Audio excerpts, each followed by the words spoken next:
ആവേശം നിറച്ച് മുന്നണികൾ പരസ്യപ്രചാരണത്തിന് നാളെ സമാപനം. അവസാന വോട്ട് ഉറപ്പിക്കാൻ ദേശീയ നേതാക്കളടക്കം കേരളത്തിൽ.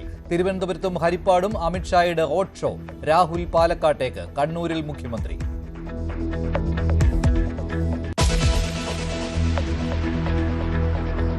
പത്ത് വർഷത്തെ നേട്ടങ്ങൾ നിരത്തി LDF സർക്കാരിന്റെ പ്രോഗ്രസ് റിപ്പോർട്ട്. 900 വാഗ്ദാനങ്ങളിൽ 97% നടപ്പാക്കിയെന്ന് മുഖ്യമന്ത്രി. പ്രതിപക്ഷത്തിന്റെ വയനാട് ആരോപണത്തിനും മറുപടി. പറഞ്ഞത് സർക്കാർ നടപ്പാക്കി. പ്രതിപക്ഷം വീട് വെച്ചാലേ വാക്കിന് വിലയുണ്ടോ എന്നറിയാൻ കഴിയൂ എന്നും മുഖ്യമന്ത്രി.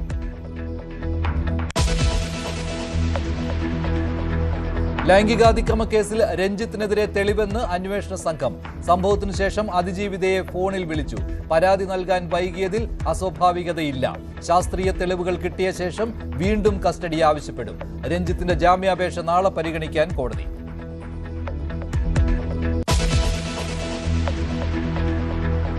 ഹോർമുസ് തുറക്കാത്തതിൽ പ്രകോപിതനായി ഇറാനോട് ട്രംപിന്റെ അസഭ്യവർഷം.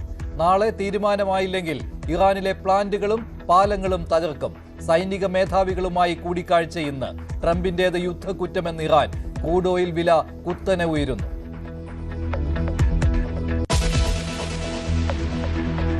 പശ്ചിമേഷ്യയിൽ സംഘർഷം കനക്കുന്നു. ടെഹ്റാനിൽ ആക്രമണത്തിൽ 34 പേർ കൊല്ലപ്പെട്ടു. ഇസ്രായേലിലെ ഹൈഫയിൽ ഇറാൻ മിസൈൽ വർഷത്തിൽ 2 പേർ കൊല്ലപ്പെട്ടു.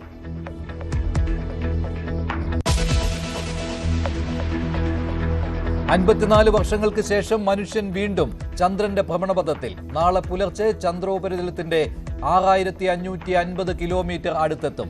നേരിട്ടെത്തിയിട്ടില്ലാത്ത ചന്ദ്രന്റെ മറുവശം ലക്ഷ്യം.